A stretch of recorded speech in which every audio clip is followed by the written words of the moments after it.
পুঠিয়ার বুকে এক পুকুর রয়, ইতিহাসে তার গল্প কয়। রাজাদের চলা উৎসবের সুর সব মিলে গড়া এই দোল পুকুর। ছন্দে ছন্দে ভিডিওটি করলাম শুরু, পুরোটাই যাবেন দেখে। অনুসরণ আর অনুকরণেই মানুষ অনেক কিছু শেখে।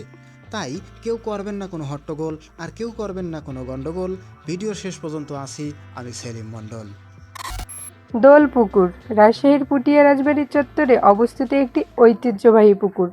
এই পুকুরের নাম দোল পুকুর হওয়ার পেছনে রয়েছে বিশেষ কারণ। প্রতি বছর হিন্দু সম্প্রদায়ের অন্যতম ধর্মীয় উৎসব দোলযাত্রা পালিত হইত এই পুকুরের আশেপাশেই। রাজা মহারাজারা এই উৎসবে অংশ নিতেন এবং এই পুকুর ছিল উৎসবের কেন্দ্রবিন্দু।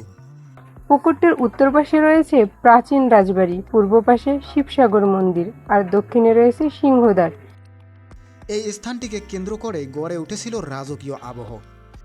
অনেক গবেষক মনে করেন এই দোল পুকুর শুধু একটি পানির ধারা নয়, বরং এটি সামাজিক ও সাংস্কৃতিক মিলনের প্রতীক। বর্তমানে এটি পর্যটকদের জন্য একটি বিশেষ আকর্ষণীয় স্থান, যেখানে ইতিহাসপ্রেমী, ফটোগ্রাফার ও স্থানীয়রা সময় কাটাতে আসে। তবে আজও এই পুকুরের পাশে দাঁড়িয়ে আপনি যেন শুনতে পারেন সেকালের দোলযাত্রার উল্লাস, রাজাদের পা ফেলার শব্দ, আর দেখতে পারেন পুটিয়ার হারিয়ে যাওয়া ঐতিহ্যের ঝলক।